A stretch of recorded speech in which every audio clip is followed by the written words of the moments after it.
Dans les D'Astoué. annales de Genin Je t'avais dit Assaty, de ne pas l'histoire se interférer. raconte Cette souvent à entreprise travers est le ma prisme du pouvoir responsabilité, pas la brut, tienne. Tes celui responsabilités ne incarné par la m'intéressent pas figure quand elles affectent monolithique mes de Victor intérêts. Newman. Mais pour qu'il y ait une ombre si dense, il faut une lumière capable de la défier. Cette lumière, vacillante, parfois aveuglante, souvent blessée, c'est Jack Abbott. Pourtant, ce que nous voyons à l'écran n'est que la moitié de l'histoire, car derrière le masque du Golden Boy tourmenté se cache une réalité qui est son exact opposé.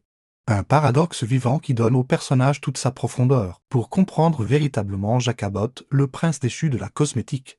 Il faut aussi comprendre l'homme qui lui prête ses traits depuis plus de 3 décennies, Peter Bergman. Ce que nous allons explorer aujourd'hui, c'est cette danse fascinante entre la fiction et la réalité, entre le cœur d'un personnage et la stabilité inébranlable de son interprète. C'est l'histoire de 2 vies qui n'en forment qu'une à l'écran, une étude des contrastes saisissants qui y définissent l'un des piliers de les feux de l'amour Jack.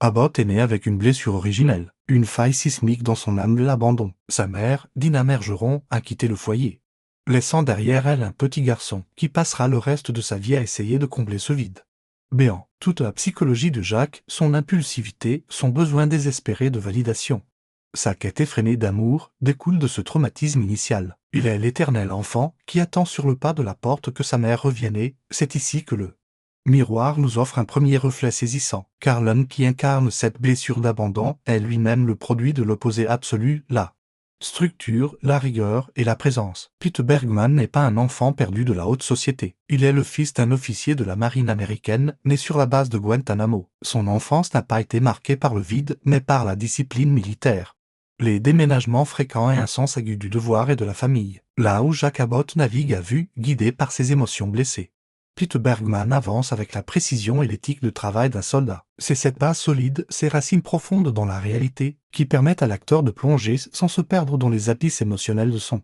personnage. Cette dualité se retrouve sur le champ de bataille professionnel. La vie de Jack est définie par sa guerre éternelle contre Victor Newman. C'est une lutte de David contre Goliath, où Jack est constamment renvoyé à son statut de junior, humilié, dépouillé de l'entreprise familiale Jabot, puis remontant la pente dans un cycle sans fin de résilience et d'échecs. Jack prend des risques insensés en affaires, souvent guidé par l'ego ou le désir de vengeance.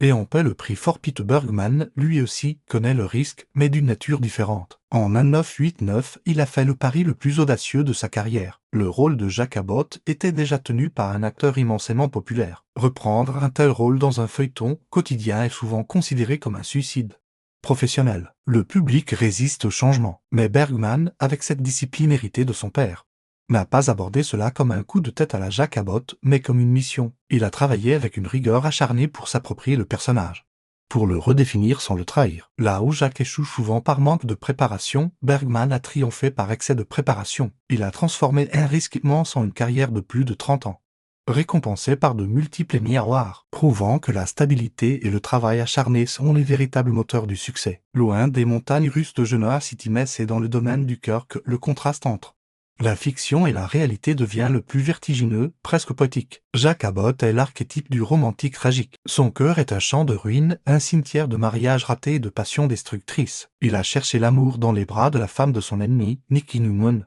Une tentative psychanalytique de vaincre Victor sur un autre terrain. Il s'est brûlé les ailes avec la volcanique Phyllis Humé. Il a aimé Sharon et tant d'autres. À chaque fois, Jack y croit. À chaque fois, il cherche le happy end. Et à chaque fois, il se retrouve seul, un verre à la main, contemplant ses échecs. Il est l'homme qui ne sait pas garder l'amour, car il cherche en chaque femme celle qu'il a abandonnée enfant l'ironie suprême. La beauté cachée de cette performance, c'est que l'homme qui incarne ce chaos sentimental est, dans la vraie vie, un modèle absolu de stabilité conjugale. Peter Bergman n'est pas un playboy de Hollywood. Il est marié à la même femme, Marie-Hélène, depuis un 985, avant même de devenir Jack Abbott. Il avait déjà trouvé ce que Jack cherche encore désespérément aujourd'hui. Loin des scandales, loin des tapis rouges, Bergman protège farouchement sa vie de famille, élevant ses enfants dans la normalité la plus totale. C'est peut-être là le secret de la longévité et de la puissance de son interprétation, pour jouer la tempête avec autant de vérité, jour après jour, décennie après décennie.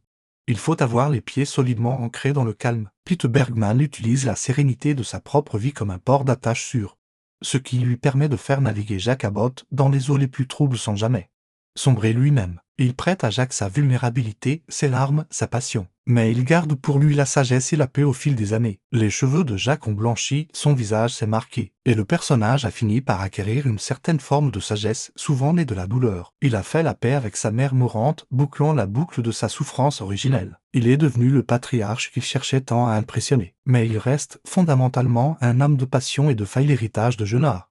Ce n'est pas seulement l'histoire des personnages que nous aimons ou détestons, c'est aussi l'histoire de ces artistes qui consacrent leur vie à leur donner une âme. Dans le cas de Jacques Abbot, nous avons affaire à une fascinante étude de contraste. Nous regardons un homme qui n'a jamais su construire un foyer solide, joué par un homme qui a fait du sien une forteresse imprenable. Nous regardons le chaos joué par la discipline, la blessure jouée par la guérison. Et c'est précisément parce que Peter Bergman connaît la valeur de la stabilité qu'il peut nous montrer avec autant de justesse la tragédie d'un homme qui ne l'a jamais connue. Jacques Abbot est le visage de nos tempêtes intérieures. Peter Bergman est la preuve silencieuse que l'on peut traverser les orages et rester debout.